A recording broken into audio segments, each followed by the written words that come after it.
Di Indonesia, ada sebuah drama hukum tingkat tinggi yang lagi rame banget. Dan pusat dari semuanya, cuma beberapa kata dalam sebuah undang-undang. Sebuah frasa yang bisa jadi penentu batas antara kebebasan dan penjara. Nah, ini bukan sekedar pertanyaan teoretis loh. Buat para pengacara, jurnalis, atau bahkan aktivis di Indonesia, ini adalah inti dari perdebatan hukum yang sangat nyata. Dan yang dipertaruhkan di sini adalah profesi dan kebebasan mereka. Betul sekali. Seorang advokat merasa profesinya, dan bukan cuma dia, tapi juga jurnalis dan aktivis, sedang terancam gara-gara beberapa kata dalam undang-undang.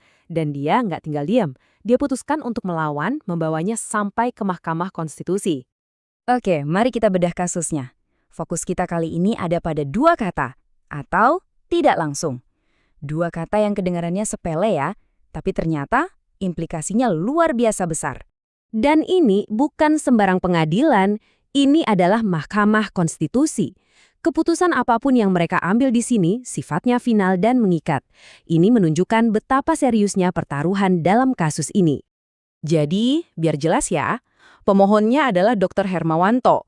Undang-undang yang diuji adalah UU Pemberantasan Tindak Pidana Korupsi, khususnya pasal 21. Dan biang kerok yang dipersoalkan adalah frasa atau tidak langsung. Nah, sekarang mari kita lihat argumen dari pihak pemohon. Poin utamanya itu berputar pada satu prinsip yang fundamental banget dalam hukum, kepastian. Inilah fondasi argumennya. Lex certa. Gampangnya begini, hukum itu nggak boleh abu-abu. Sebagai warga negara, kita harus bisa baca hukum dan langsung mengerti dengan jelas mana yang boleh dan mana yang tidak boleh dilakukan. Kalau nggak gitu, gimana kita bisa menaatinya kan? Menurut pemohon, frasa ini menciptakan sesuatu yang dikenal di Indonesia sebagai pasal karet. Istilah ini kuat banget loh. Ini menggambarkan hukum yang begitu kabur dan lentur, sehingga bisa ditarik-tarik untuk menjerat siapa saja, bahkan untuk tindakan yang niatnya sama sekali bukan kejahatan. Jadi, dampaknya bisa kemana-mana. Intinya, frasa yang kabur ini bukan cuma menciptakan ketidakpastian, tapi juga bisa membungkam suara-suara kritis. Coba bayangkan seorang jurnalis menerbitkan hasil investigasi korupsi, atau seorang advokat membela kliennya di depan media.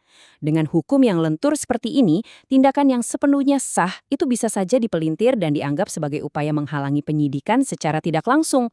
Ini yang namanya chilling effect.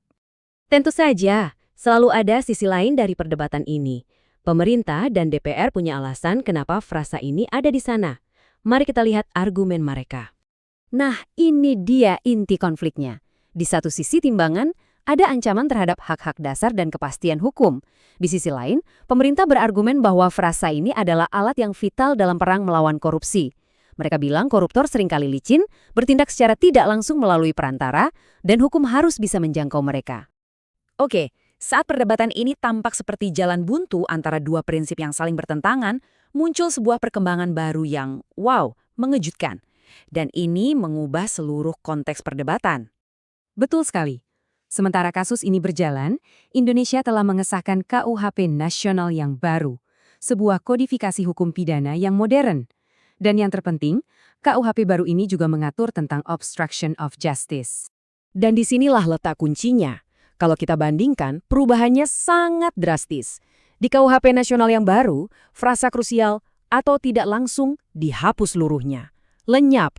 Lebih dari itu, definisinya dipersempit menjadi tindakan spesifik seperti menghalangi atau mengintimidasi.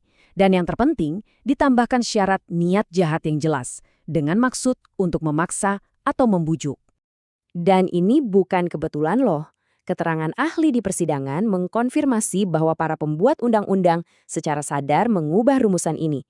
Tujuannya persis seperti yang diperjuangkan pemohon untuk memberikan kepastian hukum dan menghilangkan sifat pasal karet dari pasal yang lama. Perkembangan baru ini menempatkan Mahkamah Konstitusi di persimpangan jalan. Mereka sekarang dihadapkan pada pilihan yang sangat fundamental dengan argumen pemohon yang secara tidak langsung dibenarkan oleh pembuat undang-undang itu sendiri. Jadi, Mahkamah kini harus menimbang dua hal yang sama-sama penting. Kebutuhan negara akan alat yang kuat untuk melawan korupsi versus hak fundamental setiap warga negara untuk mendapatkan hukum yang jelas dan bisa diprediksi. Pada akhirnya, kasus ini lebih dari sekedar dua kata dalam sebuah undang-undang. Ini adalah pertanyaan tentang jiwa sistem hukum itu sendiri. Ketika berhadapan dengan kejahatan luar biasa seperti korupsi, seberapa jauh kita bersedia melenturkan prinsip-prinsip dasar seperti kepastian hukum? Pertanyaan itu sekarang ada di tangan 9 hakim konstitusi.